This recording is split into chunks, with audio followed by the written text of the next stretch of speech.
प्रभु यीशु मसीह हमारे परमेश्वर के नाम से मैं आप सभी का स्वागत करता हूं। आज हम इस वीडियो में एक और झूठे दावे का उत्तर देंगे। जैसे हमने अपने पिछले वीडियो में वादा किया था कि कैसे हिंदू धर्म बौद्ध धर्म को झूठा बोलता है, और जैसे हमने देखा था कि हिंदू पंडित डिबेट हारने के बाद ये कहने लगे कि सारे धर्म अच्छे हैं, लेकिन डिबेट से पहले बाकी धर्मों के बारे में हिंदू क्या सोचते थे वो आज हम आपको बताएंगे। दोस्तों, ये वीडियो बनाने का एक और कारण भी है, क्योंकि हमारे प्यारे हिंदू भाई बहन कुछ दावे हमेशा करते रहते हैं बिना सोचे समझे, बिना जाने। वो कहते हैं कि हिंदू धर्म किसी को गलत नहीं कहता, हिंदू धर्म सभी धर्मों को समान देखता है। अगर आपको परमेश्वर को जानना है तो आप कोई भी धर्म जैसे कि इस्लाम, क्रिश्चियनिटी, जैनिज्म या बौद्ध धर्म को और उसके धर्म ग्रंथों को पढ़ के भगवान को जान सकते हैं। और कभी कभी ये भी कह जाते हैं कि एथिज्म भी कुछ अलग नहीं है। और जब बौद्ध धर्म की बात आती है तो वो ये कहते हैं कि बुद्धा विष्णु के ही अवतार हैं और बौद्ध धर्म हिंदू धर्म का ही एक हिस्सा है। तो हमारा जो हिंदू धर्म है वो सभी को समान रूप से देखता है, ना कि तुम अब्राहमिक धर्मों की तरह जो सिर्फ ये कहते हो कि सिर्फ क्रिश्चियनिटी और बाइबल ही सच है, बाकी सब गलत है। ठीक है, आज हम इसी झूठे दावे को उन्हीं के धर्म ग्रंथों को इस्तेमाल करके झूठा साबित करेंगे और आपको बताएंगे कि क्यों हिंदूज 2.0 फिर से भ्रम में है। हम वही किताबों का इस्तेमाल करेंगे जो हमने अपने पिछले वीडियो में किया था, पूर्व मीमांसा और ब्रह्मसूत्र। और जिनको ये नहीं पता कि ये किताब आखिर है क्या, वो पहले हमारा पिछला वीडियो देख ले और जान ले। तो ये दावे जो हिंदूज 2.0 करते हैं कि सभी धर्म समान और अच्छे हैं, वो लोग तब बोलना शुरू किए जब हिंदू पंडित या स्कॉलर क्रिश्चियन मिशनरियों से बुरी तरह डिबेट में हार चुके थे। लेकिन डिबेट से पहले जब हिंदू पंडित अपने धर्म और धर्म ग्रंथों पर विश्वास करते थे, तब वो दूसरे धर्मों के और उनके धर्म ग्रंथों के बारे में क्या सोचते थे, हम आपको बताएंगे। क्या आप भगवान को पा सकते हो कोई भी धर्म ग्रंथ को पढ़ के? जवाब है बिल्कुल भी नहीं। हिंदू धर्म ग्रंथ ये कहता है कि अगर आपको ब्राह्मण को जानना है तो सिर्फ वेद और उपनिषद के जरिए ही जान सकते हैं और पा सकते हैं, ना तो बाइबल, ना तो पुराण और ना ही बौद्ध धर्म ग्रंथ। सिर्फ और सिर्फ हिंदू धर्म ग्रंथ ही आपको पढ़ना और मानना होगा।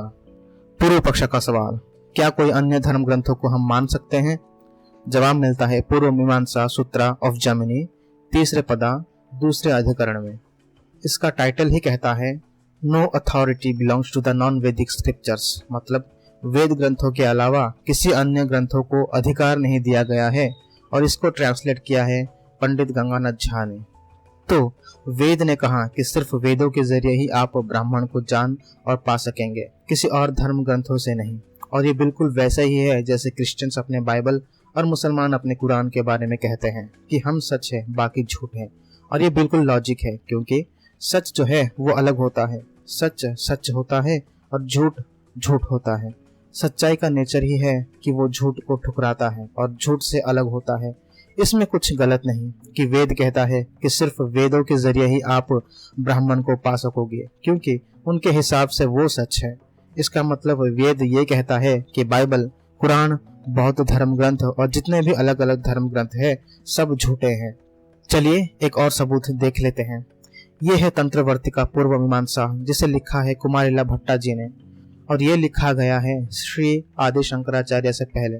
और मैं आपको कुमारिला भट्टा और आदि शंकराचार्य के बारे में आपको थोड़ी जानकारी दे देता हूँ।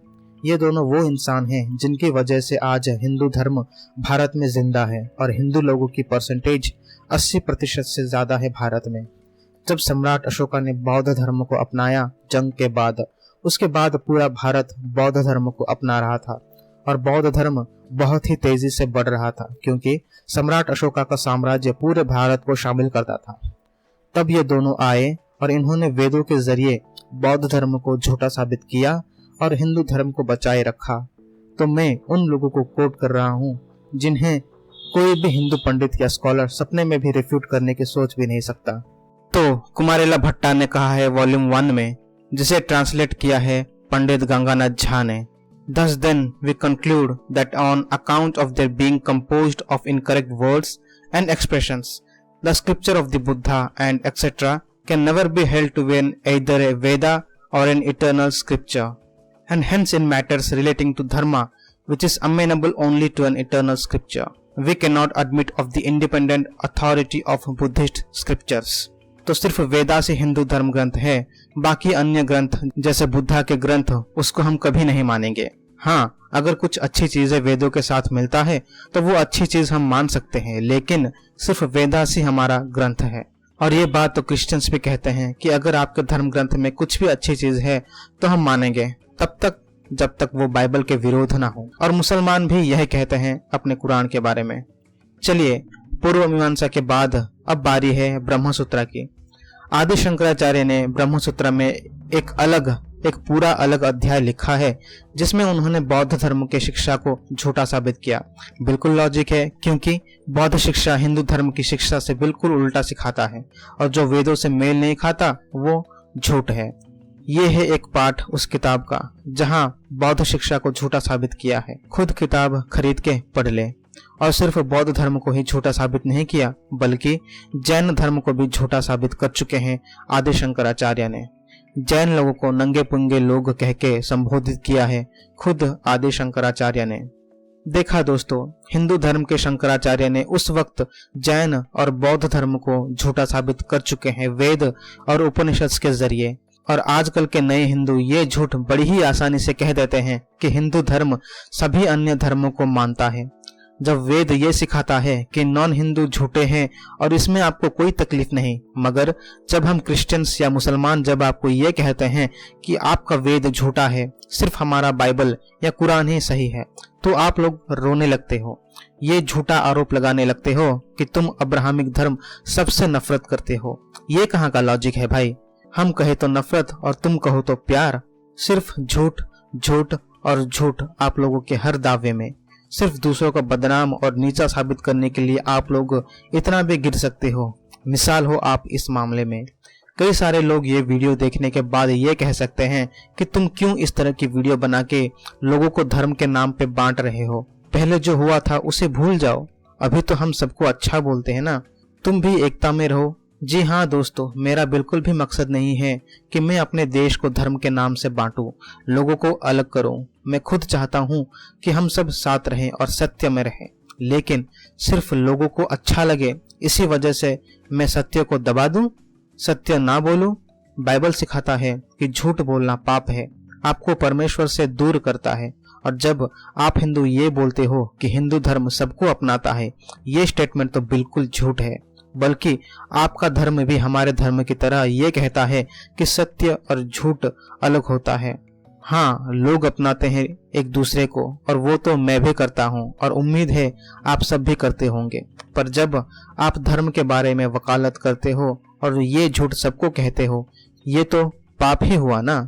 और ये झूठ कह के कई सारे हिंदू, क्रिश्चियंस या अन्य धर्म के लोगों को कन्वर्ट करते हैं, उनको झूठ में शामिल करते हैं, लेकिन कभी सत्य क्या है वो जानने की कोशिश नहीं करते, क्योंकि लोगों को सत्य पता ही नहीं। लेकिन बाइबल हमें बताता है कि सत्य क्या है, सत्य कौन है। प्रभु यीशु मसीह ने कहा, मैं ही मार्ग हूँ, मैं ही सत्य हूँ और मैं ही जीवन हूँ। तो क्या आप झूठ को ठुकरा के सत्य को नहीं अपनाएंगे? इसका चुनाव मैं आप लोगों पे छोड़ रहा हूँ।